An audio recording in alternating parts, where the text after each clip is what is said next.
আরেকজন সঞ্জিত দত্ত, তিনিও একসময় ফুটবল খেলতেন মোহনবাগান মহামেডানে ইসলামলে। বক্তব্য রাখছেন আরামবাগের বিপিও সাহেব মাননীয় সন্দীপ নন্দী মহাশয়। আজকে মঞ্চে উপস্থিত এমএলএ সাহেব এবং প্রেস ক্লাবের সভাপতি মণ্ডলী এবং বিভিন্ন সাংবাদিক বন্ধুগণ এবং আমাদের দুই আইসি, আজ এই আপনাদের বাস্তবিক অনুষ্ঠানে উপস্থিত হয়ে আমার খুবই ভালো লাগছে। আরামবাগের যে আরামবাগের সাথে আরামবাগের লোকের যে ঐতিহ্য, ইতিহাস, সংস্কৃতি মিশিয়ে আছে, এই আমি আপনাদেরই একটা বরিষ্ঠ সাংবাদিক কাছে শুনছিলাম যে আরামবাগ জেলার ডিমান্ড, আরামবাগবাসীর কাছে আরামবাগ জেলার ডিমান্ড সম্ভবত প্রথম এসেছিল 1967 সালে। প্রফুল্লচন্দ্র সেন মহাশয় যখন এখানে মুখ্যমন্ত্রী ছিলেন, তার কাছে প্রথম ডিমান্ডটা রাখা হয়েছিল যে আরামবাগবাসীর পক্ষ থেকে যে আরামবাগ জেলা করা হোক। তারপর থেকে অনেক দিক চলে গেছে, এতদিন বাদে আরামবাগবাসীর সেই স্বপ্ন পূরণ হয়েছে যে আরামবাগ জেলা পরিণত হয়েছে। এবং আমাদের পুলিশের পক্ষ থেকে, পুলিশ পরিবারের পক্ষ থেকে আমাদের কাজ হচ্ছে আরামবাগ মানুষের এখানে যে শান্তি শৃঙ্খলা, ল অ্যান্ড অর্ডার বজায় রাখা, মানুষকে নিরাপত্তা দেওয়া এবং একটা সুস্থ শান্ত পরিবেশ মেনটেন করে রাখা, যার জন্য ভবিষ্যতে আরামবাগের যে উন্নয়নের ধারা অব্যাহত থাকে এবং আরও ভালোভাবে উন্নয়ন হোক।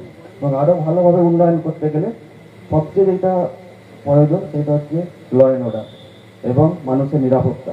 আমরা আপনাদেরকে কথা দিচ্ছি আরামবাগ হুগলি ডিপার্টমেন্ট জেলা পুলিশের পক্ষ থেকে, আরামবাগ সাব ডিভিশন থেকে, পুলিশ পক্ষ থেকে, যে আপনাদের নিরাপত্তা, আরামবাগ জেলাবাসীর নিরাপত্তা এবং ল অ্যান্ড অর্ডার আমরা সবসময় চেষ্টা করবো ভালোভাবে মেনটেন করতে, এবং যার জন্য হচ্ছে ভবিষ্যতে উন্নয়ন অব্যাহত থাকবে।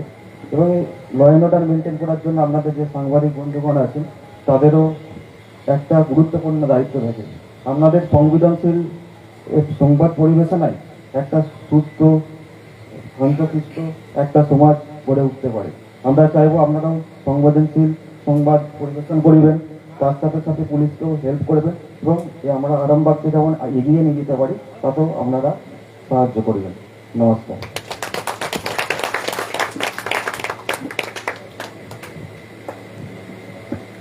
ব্যক্তিগত কথা বলছি, আপনার সঙ্গে কি শিক্ষা জীবনের সঙ্গে আরামবাগে যোগ আছে?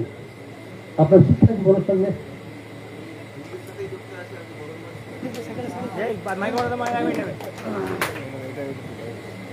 আমি ঘোঘাটের বদনগঞ্জ স্কুল থেকে এইচএস পাস করি এবং নেতাজি মহাবিদ্যালয় আরামবাগ থেকে আমি গ্র্যাজুয়েশন পাস করি 2011 সালে। অত্যাধুনিক সুসজ্জিত লজ সানা লজ আরামবাগের চন্দ্রবান হাই স্কুল ও পুরসুরার দিগুড়িঘাটের মধ্যবর্তী লঘু চকের মনোরম প্রাকৃতিক পরিবেশে গড়ে উঠেছে এই অনন্য ঠিকানা। বিবাহ, অন্নপ্রাশন, এনগেজমেন্ট বা যে কোনো সামাজিক অনুষ্ঠানের জন্য সর্বাধুনিক ব্যবস্থায় প্রস্তুত সানা লজ। রয়েছে পর্যাপ্ত গাড়ি পার্কিং সহ আধুনিক সব পরিষেবা, সবই আপনার সাধ্যের মধ্যে। আজই বুকিং করুন আপনার স্বপ্নের অনুষ্ঠানের জন্য আপনারই পছন্দের ঠিকানায়। সানা লজ, দিগুড়িঘাট ও চন্দ্রবান হাই স্কুলের সন্নিকটে লঘু চকে। যোগাযোগ শাহনওয়াজ মোল্লা, মোবাইল নাম্বার 9734754516, 9641092406।